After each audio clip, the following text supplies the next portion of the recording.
Baik, di sini saya akan menjelaskan materi tentang apa itu analisis statement dan polari dan subjek di dalam teks. Analisis statement adalah proses mengidentifikasikan dan mengkategorikan opini yang diekspresikan dalam suatu teks. Ini dilakukan untuk menentukan apakah sikap penulis terhadap topik tertentu bersifat positif atau negatif atau netral. Tujuan untuk analisis statement digunakan untuk memahami persepsi publik terhadap produk, layanan, atau peristiwa dan dapat membantu dalam pengambilan keputusan strategi pemasaran atau penelitian sosial. Untuk pendekatan berbasis leksikon menggunakan kamus, kata positif dan negatif untuk menentukan statement. Kalau pendekatan berbasis machine learning menggunakan algoritma pembelajaran mesin untuk mengatih model statement berdasarkan dataset yang sudah diberi label. Yang kedua, polari dan subjektif dalam teks. Polari atau polaritas. Polaritas mengacu pada arah opini dalam suatu teks, apakah itu positif, negatif, atau netral. Skala polaritas biasanya berkisaran dari -1 atau sangat negatif hingga +1 sangat positif. Subjektif mengukur sejauh mana suatu pertanyaan didasarkan pada opini, perasaan atau emosi dibandingkan dengan fakta. Pertanyaan yang sangat subjektif memiliki skor mendekati 1, sedangkan pertanyaan faktual memiliki skor mendekati 0. Di sini ada studi kasus untuk menggunakan Python dan pustaka seperti TextBlock atau Feather untuk melakukan analisis statement sederhana terhadap teks berita atau media sosial. Yang ke satu yaitu mengimport library. Saya di sini akan menjelaskan TextBlock, yaitu TextBlock ini adalah library Python untuk mengolah teks alami, yang arti NLP. Di sini digunakan untuk menghitung statement dari sebuah teks, yaitu kalau pandas yaitu digunakan untuk memanipulasi data dalam bentuk data frame, struktur data seperti tabel yang terdiri dari baris dan kolom. Dua, yaitu untuk membuat dataset. Sini ada kode-kodenya, yaitu sebuah dictionary data diversifikasikan yang berisi satu kolom teks terhadap kalimat dalam bahasa Inggris. Kalimat ini adalah contoh teks untuk analisis statementnya. Yang ketiga yaitu untuk membuat data frame, yaitu ini kode untuk membuat data frame. Data frame DF dibuat dari dictionary data sehingga kita mendapatkan tabel dengan suatu kolom teks yang berisi kalimat-kalimat tersebut. Yang keempat, fungsi untuk menghitung statement. Get statement atau teks fungsi ini mengambil parameter teks sebuah string dan menghitung statement menggunakan teks blob.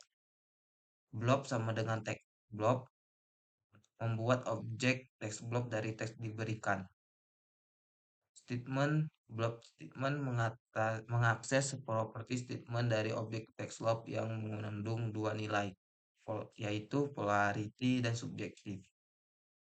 Polarity skor antara -1 sangat negatif dan 1 sangat positif. Kalau subjektif skor antara 0 objektif dan 1 sangat subjektif. Fungsi ini mengembalikan dua nilai yaitu polari dan subjektif.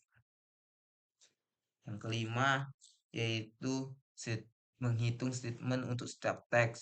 Bagian ini menawarkan fungsi get statement ke setiap baris dalam kolom teks data frame. F text apply get statement menerapkan fungsi get statement ke setiap teks kolom dan mengembalikan pasangan nilai polarity subjektif. Zip fungsi zip digunakan untuk mengupek hasil terapan fungsi get statement sehingga bisa memisahkan antara polarity subjektif kolom baru polarity dan subjektif ditambah ke data frame untuk menyimpan hasil dari setiap teks. Yang keempat, yang keenam, yaitu untuk menampilkan data frame yang sekarang memiliki 3 kolom teks kalimat asli politik dan subjektif, yaitu output yang diharapkan seperti yang ini. Saya baik di sini saya akan menjelaskan materi statement dan polarity dan subjektif. Yang ketiga yaitu visualisasi. Kita bisa memvisualisasikan statement dari teks polarity dan subjektif dengan menggunakan beberapa alat visualisasi seperti Matplotlib atau Seaborg. Berikut adalah beberapa cara kita memvisualisasikan data statement. Satu, histogram untuk distribusi polarity dan subjektif. Yang kedua, scatter plot untuk melihat hubungan antara polarity dan subjektivity. Bar plot untuk membandingkan statement masing-masing teks. Ya, ini adalah studi kasus. Berikut contoh kode untuk melakukan visualisasi menggunakan Matplotlib dan Seabed. Yang satu mengimport library, yang kedua mengatur style visualisasi, yang ketiga membuat histogram untuk distribusi polarity, yang keempat membuat histogram untuk distribusi subjectivity,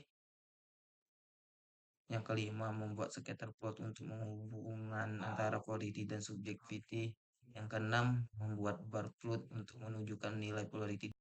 Tidak perlu ini. Baik, di sini adalah contoh untuk melakukan visualisasi menggunakan Matplotlib dan Seabed. Mari kita coba jalankan kode-kode ini.